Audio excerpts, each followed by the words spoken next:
السلام علیکم ورحمۃ اللہ وبرکاتہ نحمده ونصلي على رسوله الكريم اما بعد فاعوذ باللہ من الشیطان الرجیم بسم اللہ الرحمن الرحیم۔ آج ہم 18ویں پارے کا خلاصہ پڑھیں گے۔ 18ویں پارے کی ابتدا سورہ مؤمنون سے ہوتی ہے۔ سورہ مؤمنون کے پہلے رکوع میں ابتدا میں نجات پانے والے مومنوں کی صفات کا بیان ہے۔ ان کی نمایاں صفات میں نماز عاجزی کے ساتھ ادا کرنا، برے کاموں سے پرہیز کرنا، زکوٰۃ کا ادا کرنا، پاک دامن رہنا، امانتیں ادا کرتے رہنا، وعدہ پورا کرتے رہنا، نماز کی پابندی کرنا، اور پھر ان کا انجام کا تذکرہ ہے کہ یہ لوگ جنت کے وارث ہیں، اور پھر اس کے بعد انسان کی تخلیق کی منازل بیان کی گئی ہیں، پھر دنیا کی نعمتوں کا بیان ہے۔ تو گویا جو کامیاب ایمان والے ہیں ان کی صفات، ان کی کوالٹیز میں یہ جو سب سے ٹاپ کوالٹیز ہیں، اچھی کوالٹی ہیں، جو جس کی وجہ سے، جس کی بنا پر نتیجتاً یہ لوگ جنت کے وارث بنتے ہیں، اس کا تذکرہ ہے۔ ان میں نمایاں ویسے تو صفات بہت ساری ہیں، لیکن نمایاں صفات جو ہے وہ عاجزی کے ساتھ نماز ادا کرنا، برے کاموں سے پرہیز کرنا، زکوٰۃ ادا کرنا، پھر پاک دامن رہنا اور امانتیں ادا کرنا، وعدہ پورا کرنا، یہ اس کی جو بہترین کوالٹیز ہیں اس کا تذکرہ کیا گیا، اور نتیجہ بھی اس کا ذکر کیا گیا کہ نتیجتاً یہ لوگ جس کے اندر یہ صفات ہوں گی تو وہ جنت میں داخل ہوگا۔ پھر اس کے بعد دوسرے رکوع میں حضرت نوح علیہ السلام، ان کی قوم کا حال بیان کیا گیا دوسرے تیسرے چوتھے رکوع میں۔ پھر ایک اور نافرمان قوم کا ذکر، اس کو بھی سزا دی گئی۔ پھر حضرت موسیٰ اور حضرت ہارون علیہ السلام، ان کی قوم کا حال ذکر ہے۔ پھر حضرت مریم علیہ السلام اور حضرت عیسیٰ علیہ السلام کے واقعے کی طرف اشارہ ہے۔ انبیاء کی جماعت ایک ہی گروہ سے تعلق رکھتی ہے، مومن نیکی میں لگے رہتے ہیں، نیکی کی کوشش کرتے رہتے ہیں، اور کفار سخت عذاب میں مبتلا ہوں گے، اس بات کا تذکرہ ہے۔ پھر 5ویں اور 6ٹھے رکوع میں اللہ تعالیٰ کی قدرت اور اس کی صفات کا بیان کیا گیا، اور کفار سے بار بار ایسے سوال کیے گئے جن کا جواب اللہ تعالیٰ کی ذات کی طرف رہنمائی کرتا ہے کہ اللہ تعالیٰ وحدہ لا شریک ہے۔ پھر یوم آخرت کا ذکر ہے، پھر حساب کتاب کا جو میزان ہے اس کا بیان ہے، پھر نیک و برے اعمال کے محاسبہ کا ذکر ہے، پھر اس کے بعد کفار کی حسرتوں کا بیان ہے، اور آخر میں اللہ تعالیٰ کی توحید کا اعلان ہے، اور اللہ تعالیٰ سے مغفرت کی درخواست کے لیے دعا سکھائی گئی ہے۔ پھر اس کے بعد سورہ نور شروع ہوتی ہے۔ سورہ نور کی ابتدا میں قرآن پاک کے ذریعہ ہدایت ہونے کا بیان ہے، پھر زانی مرد اور زانی عورت کی سزا کا ذکر ہے، پاک دامنوں پر تہمت لگانے کی سزا مقرر کی گئی ہے، پھر کوئی آدمی اگر اپنی بیوی پر تہمت لگائے اس کے مسائل بیان کیے گئے ہیں، اور پھر اس کے بعد اگلے رکوع میں واقعہ افک کے لیے مسلمانوں کو تنبیہ کی گئی کہ جو حضرت ہماری سب کی ماں حضرت عائشہ رضی اللہ تعالی عنہ کے اور جو تہمت لگائی گئی تھی، ان کی گویا اللہ تعالیٰ نے ان رکوع میں پاک دامنی بیان کی گئی۔ پھر مومنوں کے معاشرے میں بری باتیں پھیلانے والوں کے لیے سخت اور دردناک عذاب کا تذکرہ کیا گیا۔ پھر اس کے بعد 18ویں پارے کے 9ویں رکوع میں مومنوں کو شیطان کی پیروی سے منع کیا گیا، کیونکہ وہ ہمیشہ بدکاری اور برے کاموں کا مشورہ دیتا ہے۔ صاحب حیثیت مسلمانوں کو حکم ہے کہ وہ مسکینوں اور قریبی عزیزوں کی دیکھ بھال کرنے سے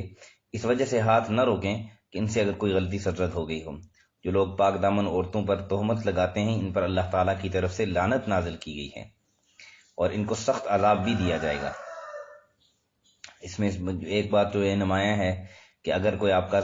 قریبی عزیز ہے، اس سے اگر کوئی غلطی ہو گئی ہے تو اس غلطی کی بنا پر اسے آپ جو ہے وہ جو اگر آپ اس کے ساتھ دنیاوی طور پر آپ اس کی ہیلپ کرتے تھے، مدد کرتے تھے، تو اپنے ہاتھ نہ روکیں۔ پھر اس کے بعد اگلے رکوع میں دوسروں کے جو گھروں میں داخل ہونے کی جو آداب بتائے گئے ہیں کہ دوسرے کے گھر میں جب داخل ہو تو بغیر اجازت کے مت داخل ہو، اور اگر اندر آنے کی اجازت نہ ملے تو واپس چلے جانا چاہیے، اور ایسے بے آباد گھر جس میں کوئی نہیں رہتا اس میں پھر جانے کا کوئی حرج نہیں۔ جس کا پتہ ہے آپ کو کہ وہاں پر گھر میں کوئی بھی نہیں رہتا ہے، خالی گھر ہے، تو اس میں پھر آپ داخل ہو سکتے ہیں، لیکن وہ بھی اس گھر میں جس میں آپ کا اپنا کوئی ضروری کام ہو، آپ کو کوئی سامان پڑا ہوا ہے، تو اس صورت میں۔ پھر مومن مردوں اور مومن عورتوں کو حکم دیا گیا کہ اپنی نظریں جھکا کر رکھیں اور پاک دامن رہیں، اور مسلمان عورتوں کو خصوصی حکم ہے کہ اپنی جو اوڑھنی ہے یعنی چادر ہے، دوپٹہ ہے، وہ باقاعدہ اوڑھے رکھیں، اور چھوٹے بچوں اور محرموں کے سامنے اس کے علاوہ چھوٹے بچوں اور جو ان کے محرم ہیں ان کے علاوہ کسی کے سامنے بھی اپنی زینت یہ ظاہر نہ ہونے دیں۔ نکاح کی عمر میں پہنچنے والے غلاموں اور کنیزوں کی بھی شادی کریں، جو شادی کی استطاعت نہیں رکھتے وہ پاک دامن رہیں۔ اس میں ایک بات تو یہ یاد رکھیں کہ بہت سارے ہمارے بھائی، بہت ساری ہماری بہنیں سوال کرتی ہیں کہ ہم ایک گھر میں اکٹھے رہتے ہیں اور جوائنٹ فیملی رہتے ہیں، تو اس میں پردے کا کیا طریقہ ہم کریں، پردہ کیسے کریں؟ ظاہر ہے کہ گھر میں آدمی ہر وقت دوپٹہ پہن کے اور برقع پہن کے تو نہیں رہ سکتا،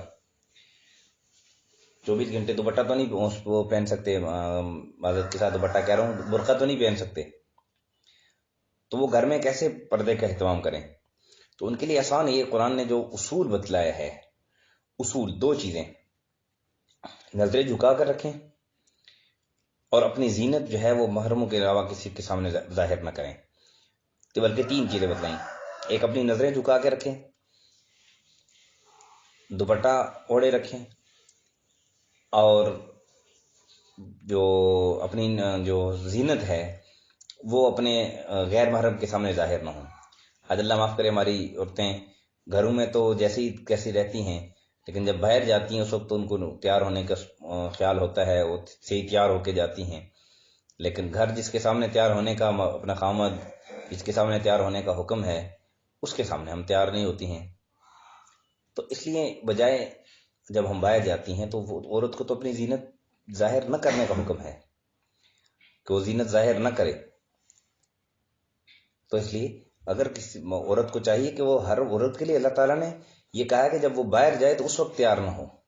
اس وقت وہ زیب و زینت اختیار نہ کرے، اس میں نہیں مبالغہ نہ کرے، اپنے گھر میں ہے وہ ہر وقت تیار رہے، ہر وقت جو ہے وہ اپنی زینت کے اختیار کرے،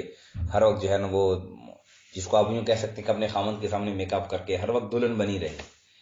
تاکہ اس کے خامند کا جو ہے وہ یہ توجہ ہے وہ اسی پر رہے، کسی کہیں اور نہ جائے۔ آج یہ بہت بڑا معاشرے کا المیہ ہے کہ عورتیں ہماری تیار ہو کر باہر جاتی ہیں، دوسرے لوگوں کے توجہ کا جو ہے نا وہ مرکز بنتی ہیں، اور اپنے خامند کو نہ یہ خود توجہ دیتی ہیں، نہ پھر خامند کی ان کی طرف توجہ ہوتی ہے۔ پھر اس کا نتیجہ کیا نکلتا ہے کہ نتیجتاً پھر جدائیاں بھی ہوتی ہیں، لڑائی جھگڑے بھی ہوتے ہیں، فتنہ فساد بھی ہوتا ہے۔ تو اس لیے پہلا ایک کام تو یہ کہ سب سننے والے جو بھی سن رہی ہیں، ہماری مائیں بہنیں، جو ہمارے بھائی سن رہے ہیں، وہ اپنی عورتوں کو سمجھائیں کہ گھر کے اندر رہ کر پردہ کرنا کوئی مشکل کیا، مشکل ہی نہیں ہے، آسان ہے، انتہائی آسان ہے۔ بس 3 اصولوں کو اپنائے رکھیں عورت بھی، یہ جو نظریں جھکائے رکھنا تو اس پہ تو مرد بھی اور عورتیں دونوں عمل کریں۔ عورت زینت ظاہر نہ کرے، دوپٹہ اوڑھے رکھے، اور اس کے بعد اگر غلطی سے پھر بھی نظر پڑ گئی تو اللہ کی طرف سے معاف ہے، غلطی سے اگر نظر پڑ گئی تو بہرحال اس پر اگر کوئی مزید رہنمائی حاصل کرنا چاہیں تو رابطہ بھی کر سکتے ہیں۔ انشاءاللہ ہم کوشش کریں گے کہ اس پر ایک الگ سے ایک جو ہے نا وہ چھوٹا سا کلپ بھی تیار کریں کہ گھر میں رہ کر عورت کیسے پردہ کر سکتی ہے جوائنٹ فیملی میں۔ پھر 11ویں اور 12ویں رکوع میں اللہ تعالیٰ کے نور کا بیان ہے، اس کی ایک حسین مثال دی گئی۔ پھر ان مومنوں کا بیان ہے جن کو کاروبار زندگی اللہ تعالیٰ کی عبادت، نماز کی پابندی اور زکوٰۃ کی ادائیگی سے نہیں روکتی۔ بہت سارے لوگ کہتے ہیں جی ہم نماز اس لیے نہیں پڑھ سکتے کہ ہم کاروبار کر رہے ہیں، ہم روزہ اس لیے آج کل روزہ اس لیے نہیں رکھ سکتے کہ ہم محنت مزدوری کر رہے ہیں، میرے بچے کہتے ہیں ہمارے امتحان ہیں ہم اس لیے روزہ نہیں رکھ سکتے۔ تو یہ دیکھو ایمان والوں کی یہ صفت بیان کی گئی ہے کہ رجال لا تلہیہم تجارت ولا بیع عن ذکر اللہ، اور کوئی کام بھی، کوئی جتنا مشکل سے مشکل کام بھی کیوں نہ ہو، لیکن ان کو یہ کام اللہ کے عبادت سے، اللہ کے حکم پورا کرنے کے سے مانے نہیں ہو سکتا۔ پھر کائنات کی ہر چیز جو اللہ تعالیٰ کی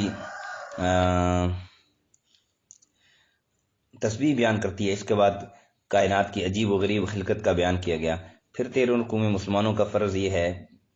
کہ رسول خدا صلی اللہ علیہ وسلم ان کو کسی فیصلہ کی طرف بلائیں تو فوراً اطاعت کے لیے حاضر ہوں، اور اللہ تعالیٰ اس کے رسول کی اطاعت ہی کامیابی کی نشانی ہے۔ اللہ تعالیٰ نے مومنوں کو عزت و اقتدار دینے کا وعدہ کیا ہوا ہے۔ ایمان لانے کے بعد کفر کرنے والے یقیناً گمراہ ہوں گے۔ نماز کی پابندی کا حکم ہے کہ نماز کی پابندی کرو، زکوٰۃ ادا کرو اور رسول کریم صلی اللہ علیہ وسلم کی اطاعت کرو تاکہ تم پر رحمت نازل ہو۔ پھر اس کے بعد 14ویں اور 15ویں رکوع میں ایک معاشرتی پہلو بیان کیا گیا، وہ یہ کہ 3 اوقات میں نماز فجر سے پہلے، دوپہر کے وقت جب تم آرام کر رہے ہو، اور عشاء کی نماز کے بعد اب قریبی خادموں کو بھی اجازت لے کر اندر آنا چاہیے، کیونکہ یہ اوقات پردہ کے ہیں۔ مطلب نماز فجر سے پہلے یہ ظاہر آدمی سوتا ہے، آرام کرتا ہے، اس وقت بھی اگر کوئی قریبی خادم ہے، آپ اپنے حتیٰ کہ یہاں تک کہ اگر ایک والد ہے اپنی بیٹی کے کمرے میں بھی جا رہا ہے تب بھی اجازت لے کے جائے، اور اسی طرح بچہ ہے اپنے والد کے کمرے میں جا رہا ہے، ماں کے کمرے میں جا رہا ہے، باپ کے بھائی کے کمرے میں جا رہا ہے، تو چاہے آپ سے چھوٹا ہے اس کے کمرے میں آپ جا رہے ہیں، چاہے آپ سے بڑا ہے اس کے کمرے میں آپ اجازت لے کے جائیں۔ اور پھر غیر محرم بچے جب بالغ ہو جائیں تو وہ بھی اجازت لے کر گھروں میں آیا کریں۔ بہت قریبی رشتہ داروں اور عزیزوں اور دوستوں کے گھروں سے کچھ لینے میں کوئی مذائقہ نہیں ہے، یعنی اگر کوئی آدمی قریبی جو گھر ہیں ان سے اگر کچھ کھا لیتا ہے اس میں کوئی مذائقہ نہیں ہے۔ دوسرے کے پاس جاؤ تو سلام کہو، اس بات کا تذکرہ ہے، اس سے برکتیں نازل ہوتی ہیں۔ جب کسی اہم کام کے لیے اکٹھے ہو تو بغیر اجازت کے وہاں بیٹھنا اچھا نہیں۔ یہ صورت مدنی ہے، اس لیے اس میں احکام و قوانین کا خاص طور سے ذکر کیا گیا ہے۔ پھر اس کے بعد سورہ فرقان شروع ہوتی ہے۔ سورہ فرقان کے پہلے 2 رکوع میں جو سورت کی ابتدا ہے وہ اللہ تعالیٰ کی حمد و ثنا سے کی گئی۔ پھر رسول کریم صلی اللہ علیہ وسلم پر کفار کے ایک اعتراض کا رد کیا گیا کہ کفار کہتے ہیں کہ جی حضور رسول ہوتے تو انسانوں کی طرح کھاتے پیتے کیوں ہیں، بازاروں میں خرید و فروخت کیوں کرتے ہیں؟ تو اللہ تعالیٰ نے فرمایا کہ جتنے بھی پہلے رسول گزرے ہیں وہ بھی اسی طرح زندگی بسر کرتے تھے، لہٰذا یہ بھی اسی طرح زندگی بسر کر رہے ہیں۔ یہ تھا ہمارے آج کے 18ویں پارے کا خلاصہ مختصر۔ اللہ تعالیٰ سے دعا ہے کہ اللہ تعالیٰ ہمیں صحیح معنوں میں دین سیکھنے، سمجھنے، اس پر عمل کرنے، اس کو دوسروں تک پہنچانے کی توفیق نصیب فرمائے۔ وآخر دعوانا ان الحمد للہ رب العالمین۔